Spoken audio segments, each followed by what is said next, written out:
கடந்த காலத்திலே இந்த பெரியவர்களெல்லாம் வாழ்ந்தார்கள். அவர்கள் பரமசிவ பதம் அடைந்தார்கள். ஆனா, இந்த காலத்துல அதெல்லாம் சாத்தியம் இல்ல அப்படின்னு நினைச்சீங்கன்னா, ஹிந்து மதத்தை மியூசியத்துல வைக்க முயற்சி பண்ற இந்து விரோத சக்திகளோட பிரெயின் வாஷிங்ல நீங்களும் அந்த மூளைச்சலவைக்கு ஆளாகி இந்து விரோத சக்திகளோட இராணுவத்திலே உங்களை அறியாமல் இணைத்துக் கொண்டீர்கள் என்பதை புரிந்து கொள்ளுங்கள். நல்லா புரிஞ்சுக்கோங்க. இன்னொன்னு சொல்றேன், ரொம்ப சின்சியரா சனாதன இந்து தர்மத்து மேல பக்தி இருக்கிற சமூகத்திலே பிரபலமா இருக்கிறவங்க கூட, அதாவது கோவிலா போவாங்க, சாமி கும்பிடுவாங்க, அதெல்லாம் சோசியல் மீடியாலாம் கூட வரும். அவங்க கோயிலுக்கெல்லாம், பல கோயிலுக்கு போறது சோசியல் மீடியால வர்றதெல்லாம், அதெல்லாம் கூட சோசியல் மீடியால வரும். அவங்க அந்த கோயிலுக்கு போய் திருநீர் வாங்கி பெருசு பெருசா பூசிக்கிறாங்க, தரிசனம் பண்றாங்க. ஆனா அதே நபர்கள் பொதுவெளியில சினிமாவிலேயோ ஊடகத்திலேயோ பேசும்போது விபூதி அடிச்சிட்டான் அப்படிங்கிறத மிக கேவலமான ஏமாற்றிவிட்டான் என்கின்ற பொருளோடு சேர்ந்து காமெடி பண்ணுவாங்க. இந்த ஹிப்போக்ரசியை பாருங்க. அதாவது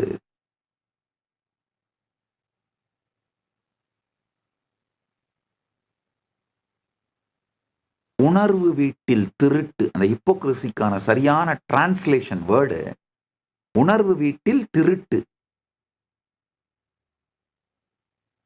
உணர்வில் நேர்மையின்மை.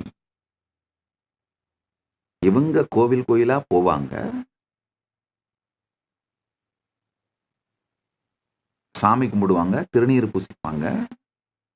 ஆனா ஒரு சினிமாலையோ இல்ல அரசியல் மேடை ஏறினாலோ இல்ல பொதுத்தளத்துல பொது மேடை ஏறினாலோ என்ன பண்ணுவாங்க, சனாதன இந்து தர்மத்தினுடைய இந்த மிகப்பெரிய மரபுகளை அவதூறு பண்ணி, கிண்டல் பண்ணி, கேலி பேசுறது.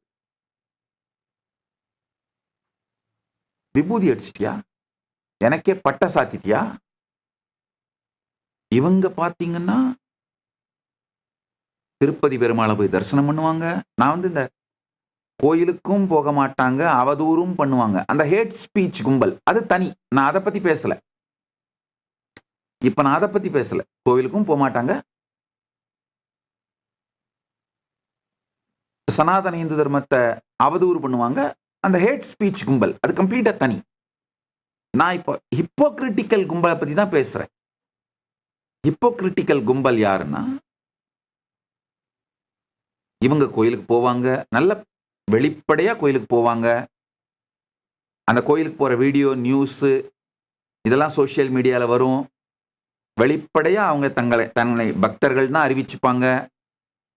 ஆனா அவங்களுடைய படங்கள்ல, சினிமால, இல்ல அவங்க பொது மேடையில் ஏறும்போது, அரசியல் மேடையில் ஏறும்போது, அந்த மாதிரி சூழ்நிலையெல்லாம் தொடர்ந்து சனாதன இந்து தர்மத்தோட வாழ்க்கை முறைய கிண்டல் அடிக்கிற மாதிரி, கேலி பண்ற மாதிரி, அவதூறு பண்ற மாதிரி, அது மாதிரி கமெண்ட்ஸாவே பண்ணுவாங்க. அதாவது அடுத்த ஜெனரேஷனை பிரெயின் வாஷ் பண்றது. விபூதி அடிச்சிட்டியா அப்படிங்கிறத ஒரு ஏமாத்துறதுக்கு சமமான ஒரு வார்த்தையா மாத்துறது. திருமண் சார்த்தி கொள்வதை, நான் பட்டநாமம் போட்டியா, பட்டநாமம் சாத்திட்டியா அப்படிங்கிறத ஒரு ஏமாற்றுவதற்கு சமமான வார்த்தையா மாத்துறது. சட்டிலா அடுத்த தலைமுறையை பிரெயின் வாஷ் பண்றது. இந்த கொடுமைகளை எல்லாம் செய்வார்கள்.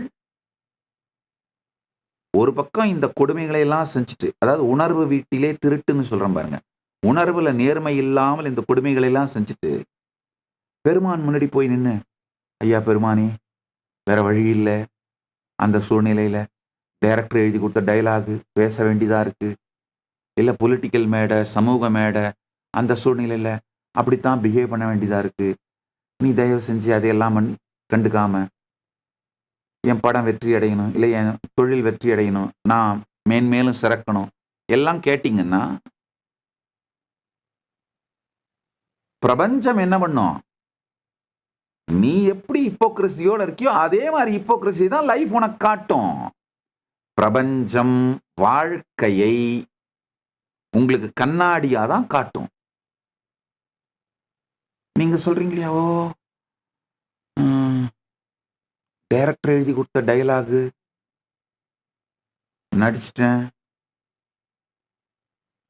அது அரசியல் மேடா, அந்த சூழ்நிலை நான் அப்படிதான் பேசி ஆகணும், பேசிட்டேன். இது ஒரு சாதாரண கிண்டல் கேலி தானே, பரவாயில்ல, சமூக மேடை அப்படிதான், ஒரு பட்டிமன்றம், அதனால கிண்டல் பண்ணிட்டேன். நீங்க இதெல்லாம் சொன்னீங்கன்னா பெருமானும் என்ன பண்ணுவாரு? கரெக்டுப்பா, நானும் உனக்கு அருளை அனுப்புனேன், ஆனா குறுக்கால நந்தி வந்து தடுத்துட்டாரு. ஏன்னா அவர் எப்பவும் பட்டை போட்டிருக்கிறதுனால, நீ பட்டை போடுறத கிண்டல் பண்ணதுனால அவர் வந்து தடுத்துட்டாரு அப்படின்னு பெருமானும் சும்மா இருப்பார். நான் என்னப்பா பண்றது? நீ எப்படி உன்னுடைய ப்ரெஷர்னால நீ செஞ்சியோ, நானும் அதே மாதிரி எனக்குன்னு ஒரு சோசியல் ப்ரெஷர் இருக்குல்லப்பா, என் ஈகோ சிஸ்டத்துக்கு ப்ரெஷர் இருக்குல்லப்பா, என் ஈகோ சிஸ்டம் எனக்கு ப்ரெஷர் கொடுக்கும்லப்பா அப்படின்னு பொறுமையா நிம்மதியா இருந்துப்பார். நன்றாக புரிந்து கொள்ளுங்கள், நான் சொல்றது ஒரு ஆழமான பிரச்சனை. இப்போ நான் வந்து பொது வெளியில தாங்கள் கோயிலுக்கும் போக மாட்டோம் அப்படின்னு போகாம இருந்துட்டு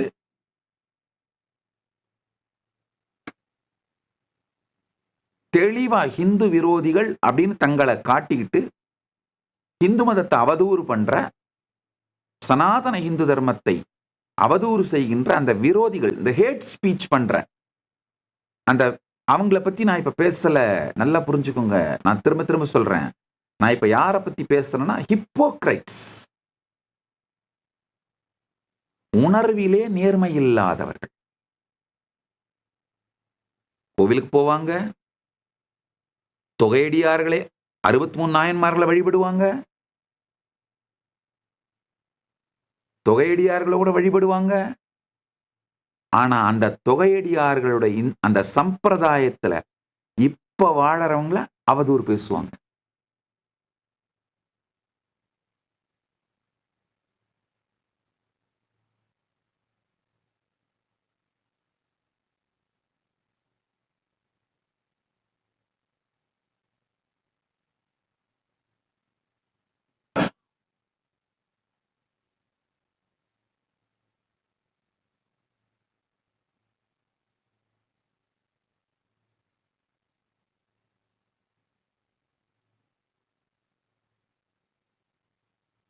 இந்த ஹிப்போக்ரைட்ஸ் எல்லாருமே, உணர்வில் நேர்மை இல்லாதவர்கள் எல்லாருமே